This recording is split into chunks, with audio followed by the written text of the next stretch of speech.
We have to follow the previous two cycles, which at the minute does have to be our base case because we haven't seen any evidence to really point towards that not being the case. Then it'd actually point towards a market cycle peak if potentially. However, if you're strategically dollar cost averaging into the market, like we can see on the bottom here, this strategic dollar cost averaging in approach, and I'll share what this strategy is in a second. So what we can look to is something like this, which is the Bitcoin cycle master chart. Now this is the only chart which has actually historically marked Bitcoin cycle peaks. We could see that there was a 50-50 chance on any day above this moving average that you could have sold Bitcoin and bought in 39.5% lower. So if we continue to see the money printers going, if we continue to see fiat currency debasement, then it's likely we're going to see risk-on and speculative assets like Bitcoin. As much as we don't like to think it's risk-on and speculative, then we're likely to see Bitcoin continue to appreciate in value.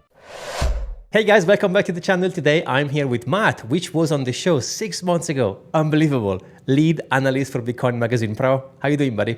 Yeah, I'm great. Thanks for having me back. Wow, I can't believe it's been 6 months ago. We were just actually doing a little chat before this and we were speaking quite a lot in Vegas, so it doesn't really feel that long, but actually looking back, wow, we've been through so much in the past 6 months. So yeah, as I said, thanks for having me back. And yes, I'm the lead analyst for Bitcoin Magazine Pro. So we're the data and analytics branch of Bitcoin Magazine, trying to provide data, charts, analytics, that type of thing to help you invest, analyze, just kind of understand the market a bit better, whether you're trying to sell the peak and choose your new Lamborghini color, or maybe just trying to dollar cost average in a little bit more strategically. Whatever you want to do, we're trying to just clarify and simplify that process a little bit. Love it. And by the way, some of the stuff we discussed last time, they kind of became true 6 months later. So guys, you want to sit down, relax, because Matt has a lot of charts we're going to ping pong. I've got my crystal ball ready. I'm ready to do this. Fantastic. Let's do it. First chart here. And I think this is a pretty important chart. It's a pretty simple chart. This is the Bitcoin HODL waves. And we're here on BitcoinMagazinePro.com, of course. I'm a little bit biased. This is the best charting platform. But we like to just show you the charts that really matter. And this one, I think, really outlines how money, well, how Bitcoin really transfers hands from old and experienced Bitcoin holders to new market participants. This is retail FOMO happening in real time, supply and demand and economics of the network. And what we can see, these are the age bands of those that have been holding Bitcoin for at least 6 months, up towards 10 years. Now, a lot of people, when they say I'm a long-term Bitcoin holder, may think that you need to have held Bitcoin for years to really be classified as long-term. But the actual definition within the on-chain analytics space is just 155 days. So not far off 6 months. And that may seem like a very short amount of time, but beyond that threshold, you're actually more likely to hold Bitcoin indefinitely than sell it again. So a lot of retail participants, they like to FOMO in the top, and this is when the market really gets into this euphoric phase. And we can see this because the percentage of Bitcoin held by these long-term holders begins to diminish drastically. We saw it in 2017, we saw it in the double peak cycle back in 2013, the last cycle, and then this cycle, which is actually a little bit of an anomaly cycle we've seen so far.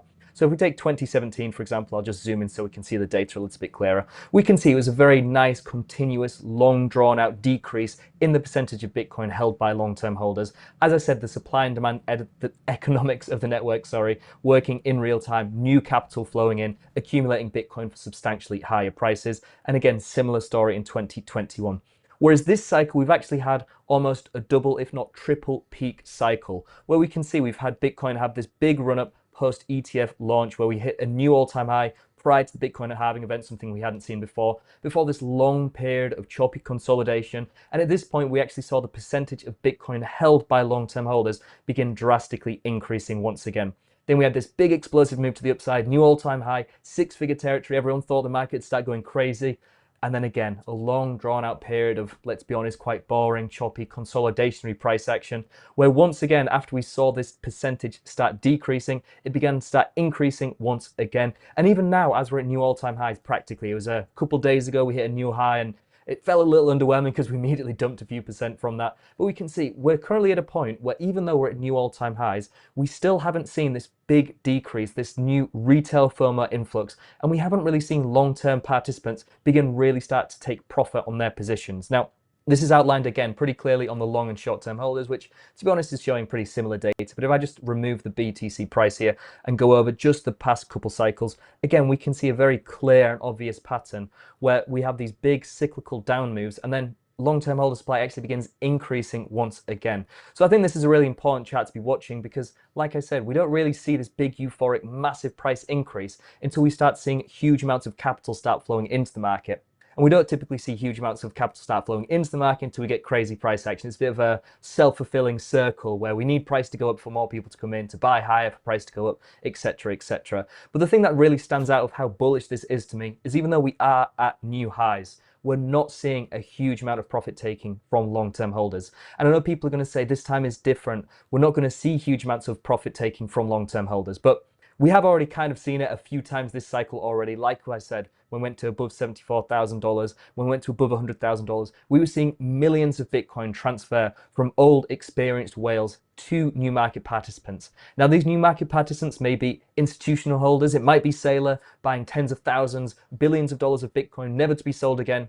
But regardless, we are going to see at some point many Bitcoin being transferred to these new holders from long-term experienced holders like we do every single cycle. And the fact that this is still at very elevated levels gives me a lot of confidence that this market still has a huge amount of room to the upside. There are moments in the cycle, maybe we can look into some data, I know you have some charts on it, could signal, hey, now it's kind of warm, it's getting hot, or no, it's super cold now. And like you mentioned, which we discussed 6 months ago, it feels like this cycle is behaving slightly different because we have different type of investors, right? By the way, 90 billion, the ETF combined reached in a little bit over a year, insane amount of money. Of course, you would see the price behave in a different way, right? And I remember when we just talked about this last time, and again, people who are really into Bitcoin, of course, if you never want to sell, you absolutely do not have to sell. I'm not saying this is something you need to do, but like you said, there are times in the market when we are getting a little bit overheated, or where potentially you can get a little bit more bang for your buck if you are just dollar cost averaging into the market. So we try and provide some charts to cater towards that. And again, it doesn't need to be crazy technical. This is one of the simplest yet most popular charts we have on the site. Now, this is the MVRV Z-score. This is looking at the realized price or average accumulation or cost basis for the network. So essentially every Satoshi ever been transferred, ever been bought, whether it's by me, yourself, the audience, whoever, this is catered for, this is accounted for in this metric. So we can see this is actually the realized cap, so multiplied by the circulating supply, is currently just surpassed about $1 trillion, whereas the Bitcoin price or the Bitcoin market cap is currently, let's just say, about $2.5 trillion. So the raw MVRV score is about 2.5. What we can do is actually account for the changing market dynamics, almost standardized for the volatility by creating this Z score of this metric. And what we can see is when there's a huge amount of unrealized profits in the market, we see this spike massively to the upside into this red sell region. Now, again, I'd like to reiterate, because a lot of people hate when I say it's good to sell your Bitcoin. And like you said, if you are on a Bitcoin standard, at some point you really do need to sell your Bitcoin just to buy things. It's really hard to go to the grocery store at the minute and buy your everyday items with Bitcoin. As much as we'd like to do that, at the minute, we're just not quite there yet. So if you can begin distributing, slightly scaling out of your positions, again, you don't have to sell 100%, just dollar cost average out, just 5 to 10% of your positions as the market's getting a little bit overheated, then not only it allows you to live your everyday life, but the way I'm doing it is to try and accumulate even more Bitcoin, because the thing I like more than Bitcoin is more Bitcoin. So if we can just time the market top even remotely correctly, and I do have some data that we'll maybe get into slightly after this, that kind of reiterates that the maths are kind of in your favor if you're doing it at least somewhat strategically, then you can maybe accumulate back in as the market is again undervalued potentially at a discount when the average investor is at a loss on their position. This is fear and greed just visualized. This is fear and capitulation, euphoria and upside when everyone's taking screenshots on the phone of how much profit they've made. This is when the market's getting a little bit overheated. When people are telling you about the new altcoin crazy, that's going crazy, when people are telling you down here that Bitcoin's failed and it's going to die, we can map this out. It's essentially just human emotion, mass psychology quantified when we look at these on-chain data points. And something like the MVRV Z-score does a great job of that. But again, like I said, this is unrealized profits and losses. The market really moves on the underlying supply and demand of the network. And what we can do is look at something like the value days destroyed, which does a really great job at looking at when people are actually selling their Bitcoin. And this is actually weighting those transfers or sales of Bitcoin by those who've been in the market for a considerably long period of time, who are transferring a huge amount of Bitcoin. So this might sound a little bit confusing. On any of the charts, you can just scroll down, get a little bit more of an insight into the actual calculation method and logic behind them. But essentially, when we get these huge red warm spikes on the upside on this value days destroyed multiple, it gives us some insight that huge amounts of Bitcoin are being sold by whales, who typically not only have an influence on the market, because anytime tens of thousands or hundreds of thousands of Bitcoin flood the open market, that's obviously going to impact the supply and demand economics of Bitcoin. But we can also see that they typically do have some experience when it comes to trying to time these cycles. We can see, obviously, when we have these big red spikes to the upside, it doesn't necessarily immediately indicate a cycle peak, but it does indicate these big local tops that we have throughout a cycle before we at least have a little bit of a retracement. Yeah, when we have these green downside areas, indicates that very, very few long-term big Bitcoin holders are really taking profit on their position. They don't want to move Bitcoin. They see the opportunity cost of holding on to it. So they're really waiting for considerably higher prices. And we can see when we have these green zones, if you're just strategically dollar cost averaging in potentially slightly more of your spare capital, when we have these green oversold conditions potentially, when the market's cooled off sufficiently, again, you just get a little bit more value for money than when you're accumulating up here when lots of whales are taking profit on their positions. Again, like I said, Bitcoin's pretty unique in that the fact that we can see this data in real time. We can see who's selling, who's buying. We can track every single transaction and wallet. And why make it difficult? You can essentially just copy what the most large and profitable traders are doing in the network and reap the rewards for doing so. I love this. And by the way, if I look at the price of Bitcoin, it seems, I wanted to pick your brain here because it seems like the 2017, if you pinch from the bottom on the top and you pull it up, right, we basically have what we have now. It was such a more mellow movement as opposed to the cycle before was, okay, we had COVID and all that kind of stuff. But this looks like more similar to what we got. By looking at them two, one next to the other, exactly that move there seems that we are kind of building slowly and steady as opposed to more violent moves, right? Yeah, and I mean, this, like I said, this is where this cycle's looking a little bit peculiar, like we can see with the movement of Bitcoin, the holdings of those long and short-term holders. And this kind of gets into the, is this cycle different narrative? Now, everyone likes to point towards the millions of Bitcoin that have been accumulated through the ETFs, which, of course, are going to have an impact on the underlying supply and demand economics of the network. Everyone likes to point towards treasury companies and Saylor buying hundreds of thousands of Bitcoin. Of course, that is changing the fundamental elements of Bitcoin. But is this time different? Well, at this point, we're kind of speculating. If we're going purely off the data, we haven't actually seen any data support that this time is different. If we look at this, of course, we can see almost 3 distinct peaks, but more spaced apart than what we've seen in previous cycles, like the 2017 cycle that you're referring to. But this is kind of personal opinion. If we look at something like the Bitcoin growth since cycle lows chart here, this is just comparing this cycle to the previous 2 cycles. And what we can see is we have had diminished volatility. We haven't had these big 50% drawdowns that we've historically seen in Bitcoin, which is great. We don't have to endure the big violent swings to the downside where everyone's capitulating and you have to just stomach all that downside price action. So it's good that we've had the downside kind of dampened, but that might have limited our upside potential to some extent as well. And this is kind of natural. As any asset's market cap grows into the trillions of dollars, you have diminishing volatility.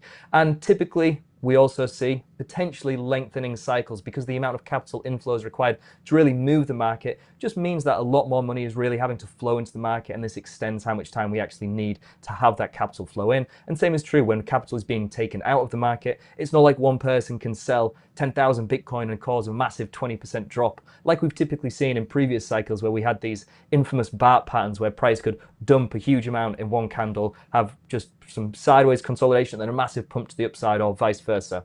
In this cycle, you actually need a huge amount of capital to really start moving the market. I mean, it was only a few weeks ago we saw a whale dump 80,000 Bitcoin, was it, in almost a single transfer to Galaxy Digital. Now, they won't have openly put 80,000 Bitcoin in the market, that have scaled out of that. That's a huge amount. That's billions of dollars hitting the open market. And we flinched a couple percent, which really outlines the maturity of this market and maybe does point towards this cycle lengthening into Q4 of this year or potentially even into 2026.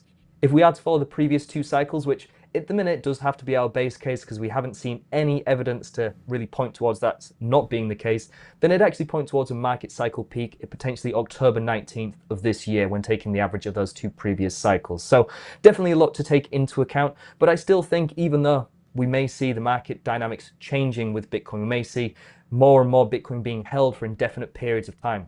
If anything, analyzing this data is more useful than ever before. A lot of people like to comment that on-chain data isn't going to work going forward into this cycle or the following cycles. But if you just think to 2017 or even the previous cycle, about 70% of all transactions were happening on centralized exchanges like Binance or FTX or Bybit or wherever they're happening. And these transfers aren't necessarily happening on-chain. We don't see when people are buying or selling, but we can see that the on-chain data really still worked. We can see when people are really potentially transferring to an exchange to sell, or we can see when they're massively accumulating and put it in cold storage. So the fact that we actually now have not just the on-chain data, but we can actually look at the amount of Bitcoin being accumulated by Bitcoin treasury companies. We can look to, if I can find the chart, the amount of Bitcoin being accumulated in real time by the ETFs. We can also look at derivative data. We can see the perpetual funding rates. We can also look at the macroeconomic data. If we look at something like M2 global liquidity and Bitcoin's correlation with traditional markets, we can take little bits and pieces from all of these different influencing factors on the Bitcoin price action and piece it together and look for confluence. Because when we see the on-chain metrics start to look a little bit overheated, when we see derivative data suggesting a huge amount of over-leveraged players in the market, and when we can look at now at macroeconomic data and treasury company data and ETF data, and all of these kind of point towards a similar outcome, it just massively increases the probability of that outcome playing out. I completely agree. And I was about to bring up the 80,000 Bitcoin. So you read my mind there because like you mentioned, I think it was $9 billion and they sold spot. I mean, incredible, right? The amount of buying pressure, and we move, I think, 2 point something percent, barely 3%. If we would have seen something like this a few cycles before, it would have killed the rally completely and we would be in bear winter. So the amount of buying pressure that we have now, insane, completely insane. And I agree with you. This is an asset who trades 24/7. It's super liquid. How can you not look into the data? Like, this is live price action 24/7 and 365. No other asset has it. So the data has to be used. Of course. And like I said, this is something that is completely unique before. And I kind of get swamped in the space because obviously I'm looking at this data every single day. You can see on this chart here on the whale shadows, just this huge spike to the upside. This orange Bitcoin had been held for at least 10 years before being moved. It's the biggest whale shadow we've ever had. 80,000 Bitcoin being transferred, which was just crazy. I thought it'd take months for that to just scale out the position, but no, they sold it spot pretty much in a few weeks, which was just crazy to see the market absorb that. But yeah, as I was saying, Bitcoin is truly unique in that we can see this. If you were to try and analyze a company, for example, and see when major shareholders are potentially dumping or offloading their shares, or maybe doing some stock buybacks or something, you actually have to wait months for that data to come out. Whereas in Bitcoin, we can see it as it's happening in real time. If I was to send you a little bit of Bitcoin now, we can see that in real time. We can see my address, your address. Of course, it's anonymous to some extent if we don't publicly post these addresses, but then we can see that transaction. And once we aggregate all of these, it's almost like a little bit of a census when we're analyzing a country, for example. If people are trying to figure out how many people are watching a certain TV show or listening to a certain radio station, you don't have to ask every single person in the country. But if you take a sufficient amount of data, you ask a sufficient amount of people, you do surveys, you do polls, you come to a fairly accurate conclusion just by analyzing a small percentage of the population of what the majority are really anticipating.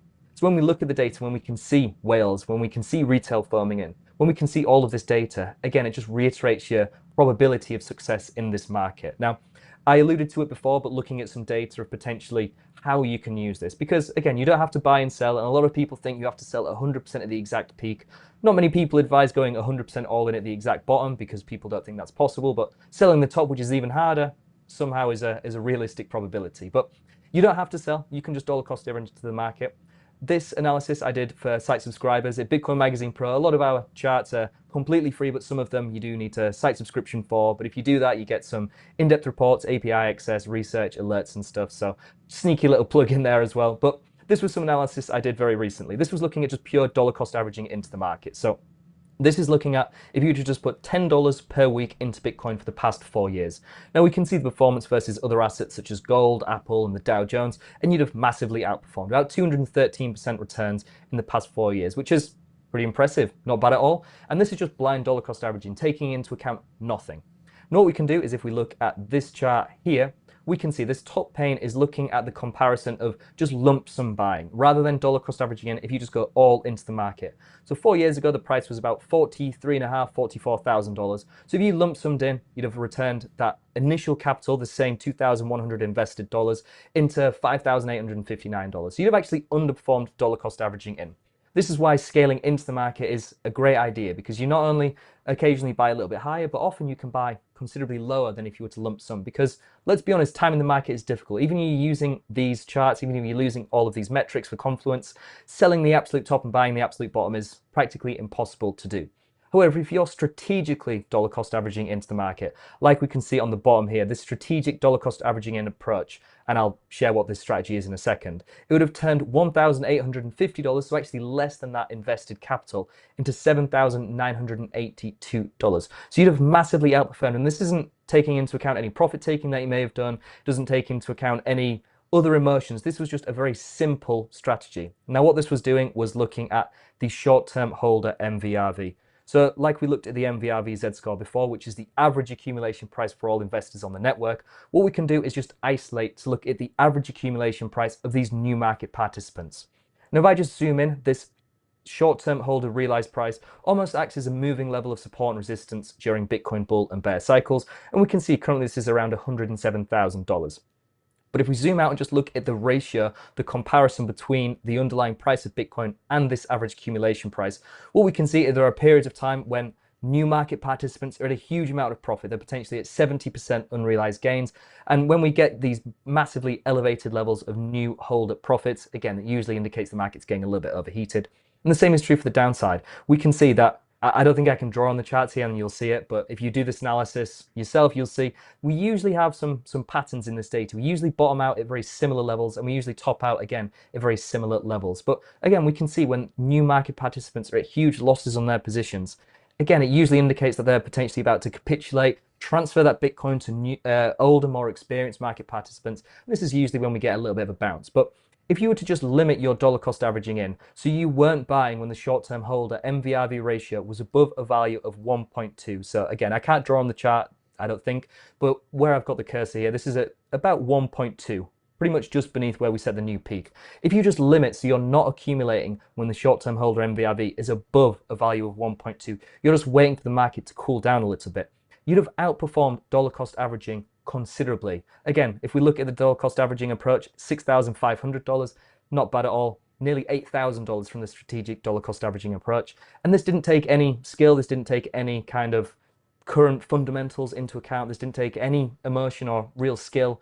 And this was a very simple approach. I'm sure if you combined a few of these metrics for Confluence, you could massively improve those returns as well. But I just wanted to show how simple it can be to just try and time the market a little bit and actually reap the rewards for doing so. We can look into it because you said October, if the cycles are going to repeat, seems like it could be a top, which I stand behind 100%. I'm also expecting, and I hope, like I told you off camera, that we top up so that I can chill for a few months. But it will be interesting to look into some potential price prediction. And again, guys, do not take this as this is going to be the price target, this is going to be what happens, but more as an indicator of when the heat could come in, right? Because I'm sure you agree with me, this is not the top. 124 we've seen the other day, it's not the cycle top.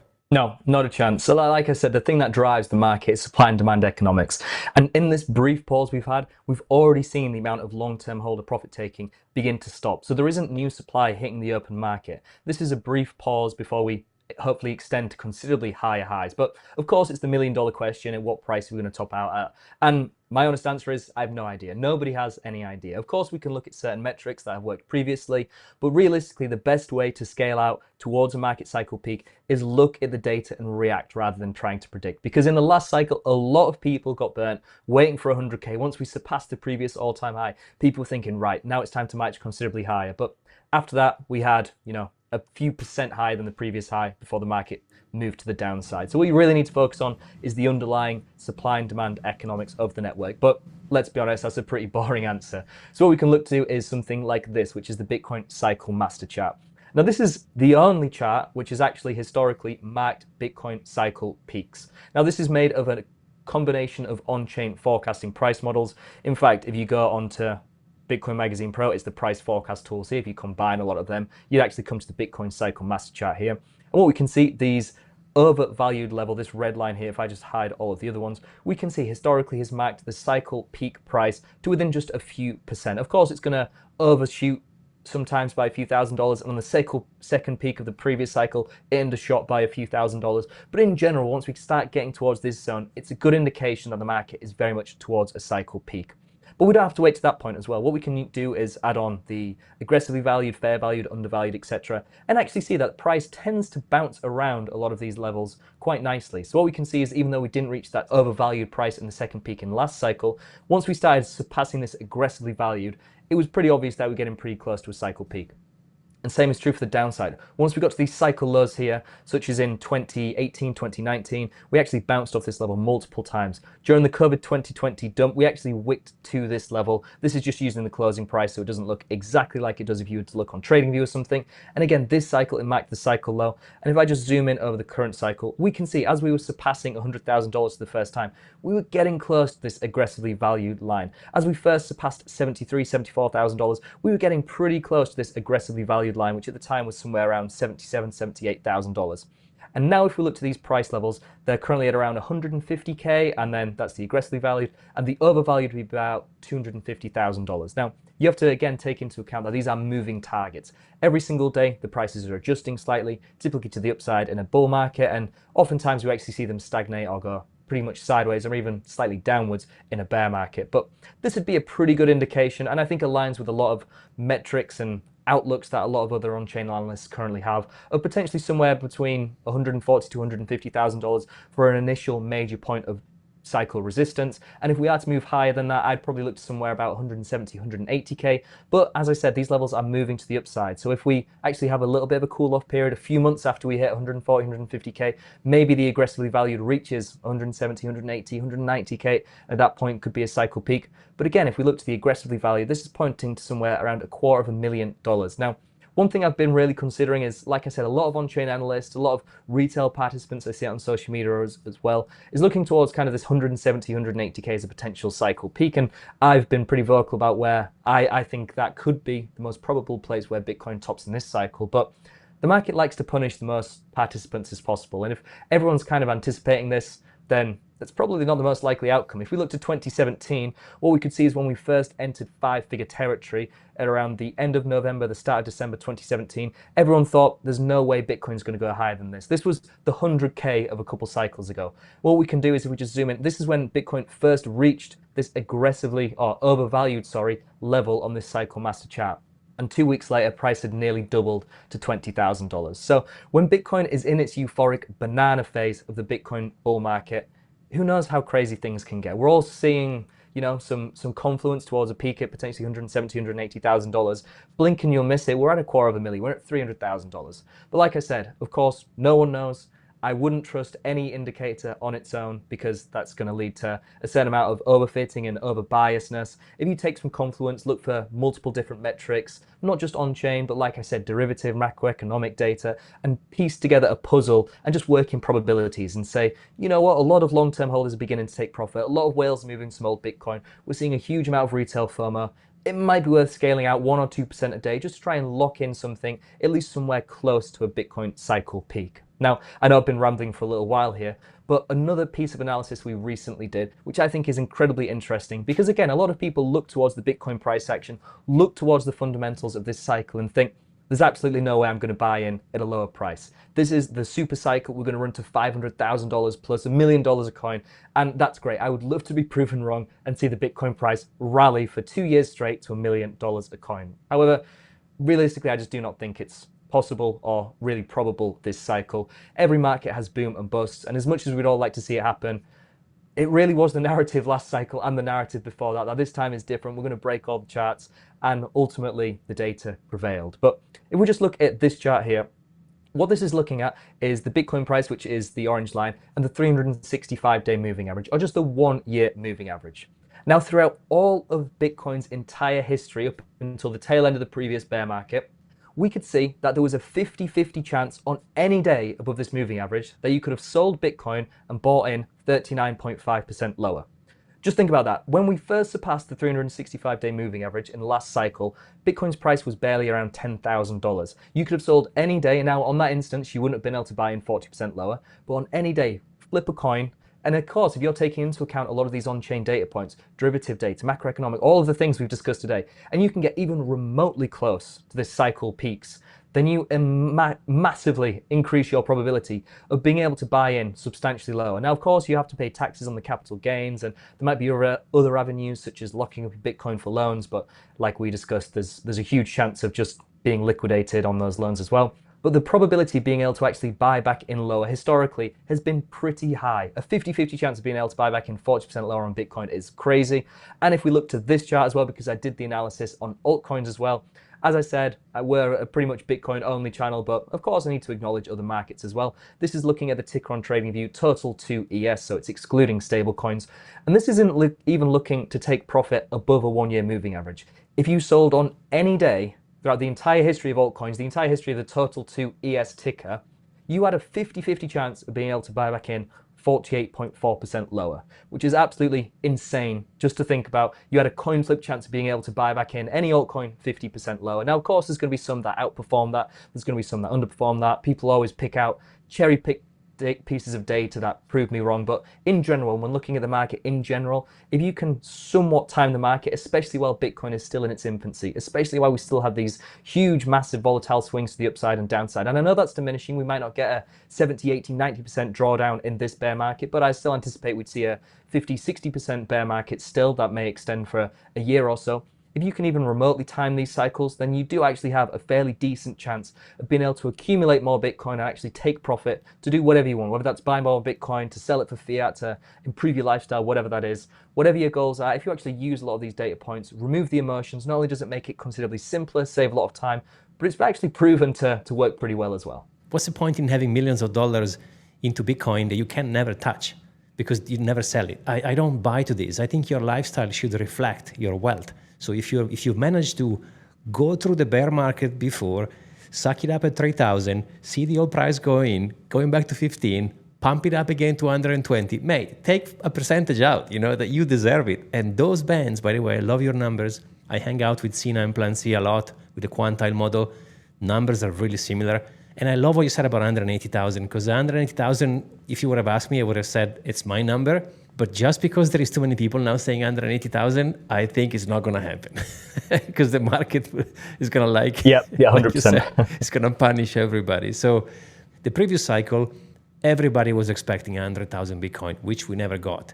And we, as a human species, we have a memory of a fish. We only remember one cycle prior, which means I believe this time we're going to be hitting higher levels because everyone is going to be more conservative. So if we are talking about 200, 180, we could indeed see 250,000. That's for sure. But there's one thing I wanted to ask you.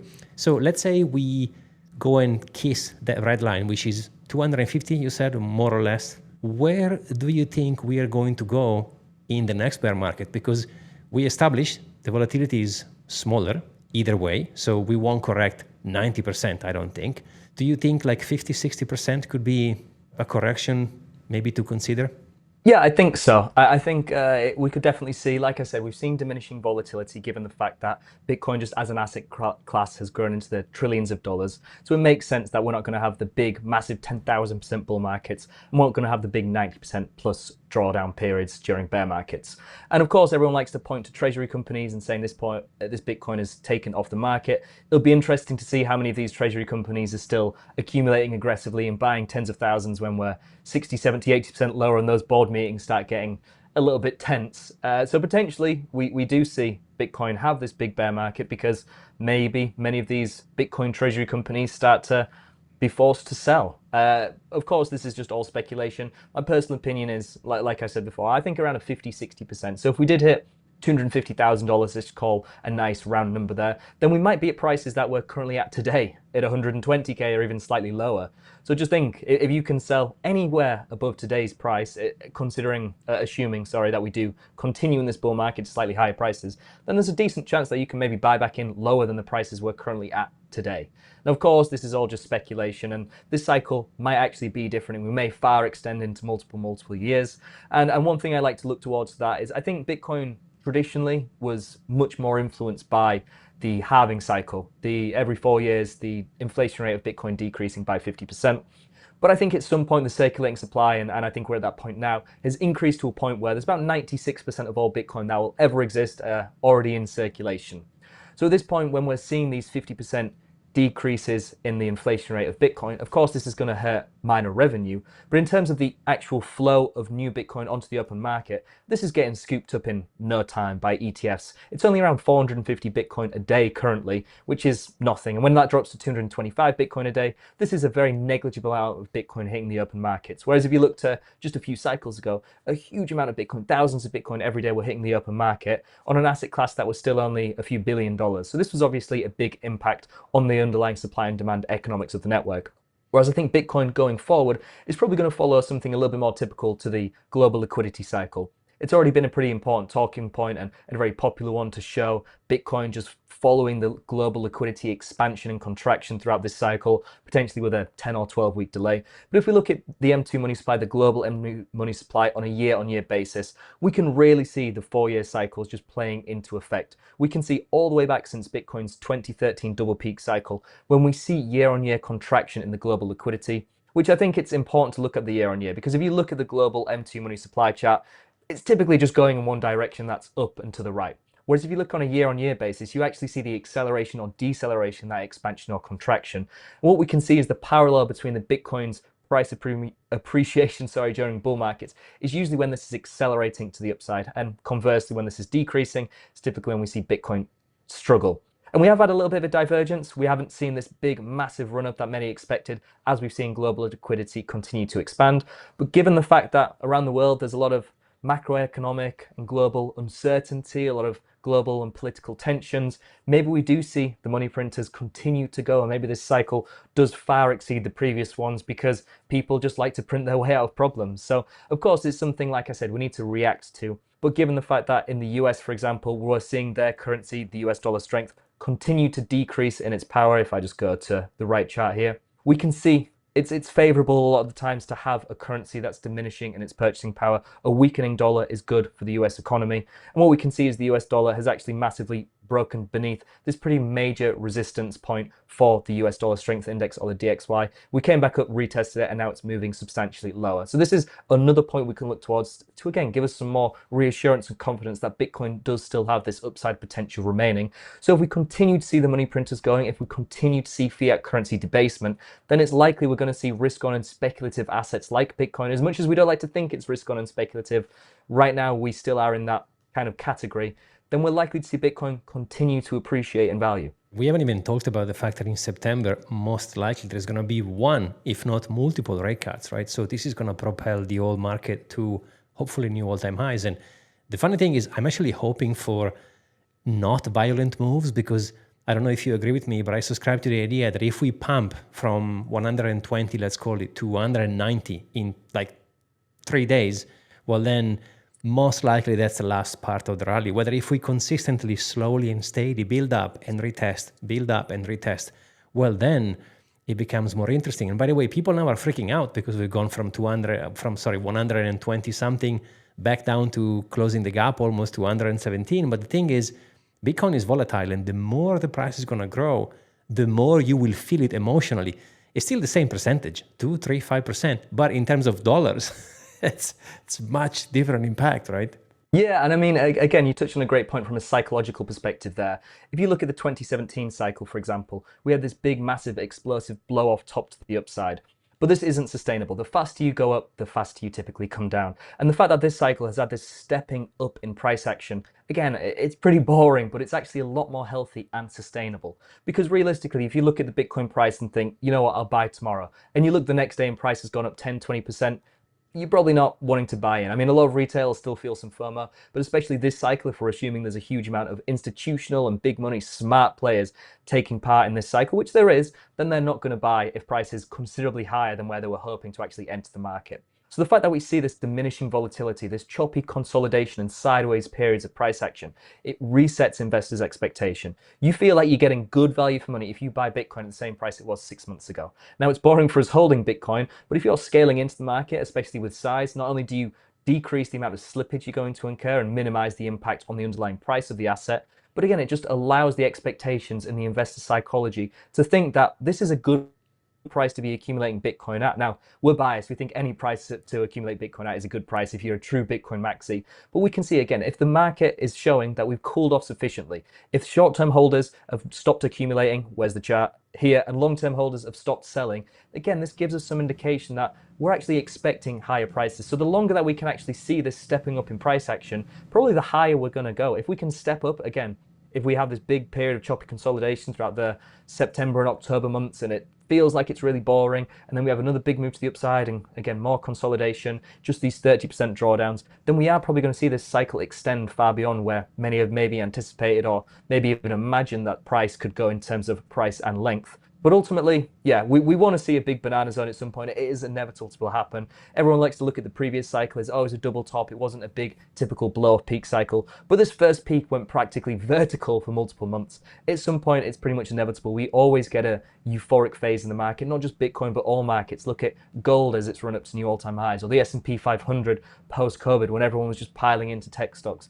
These big explosive moves to the upside always happen. It's investor emotion, and something I said previously, all of these data points are really showing is the mass psychology of investors just quantified. And as much as markets may change, as much as Bitcoin being this 24/7 new asset which, you know, exists in its own universe, is completely different to oil or stocks or whatever you're trading, bonds, the people trading them are the same. Of course, times are going to change, times are going to be different, but people still feel emotions, people still fear this fear and greed throughout market cycles, and this is what's really driving the price action. This thing is going to go over $1 million, I believe. So if you buy at 120, 180, at 80,000, still in a couple of cycles, you will have $1 million, I believe. Then purchasing power, different story. You might be able to buy less because by then, God knows the dollars, how much is going to be devalued, but you will see that number in fiat terms. I think so. And I mean, my pension is in Bitcoin. I have to hold this asset for the next 30 years, which is just crazy to think where we could be in 30 years' time. And if you are bullish on Bitcoin, which I'm sure everyone listening or watching to this really is, it's inevitable that at some point we are going to flip gold, which is, what, $850,000 to $1 million per Bitcoin if we had to flip gold in terms of market cap. It's inevitability. The timing is of course going to change, and it's going to depend on your own personal circumstances, where you are at your own life. Of course, if you're near to retirement, a 100% Bitcoin portfolio maybe doesn't seem the smartest thing to do. But again, if you're a little bit younger, if you're more open to risk and you have that tolerance for more drawdown and downside, then to me there's no other asset to be in. I completely agree with you. Matt, always a blast. Please come back before the end of the year so we can see if the situation is getting a little bit warmer. And maybe by then we would have smashed some of the targets you mentioned already. I'd love to, anytime. I always love coming back on the show, and the feedback last time was so great. Your audience is lovely, so I'm really looking forward to it, and hopefully we can meet up again in person in the not too distant future. Guys, as always, check out Matt, details in the description, and go and check out, of course, Bitcoin Magazine Pro. Thanks a lot, cheers. Thank you so much for watching, guys. We'll see you on the next one.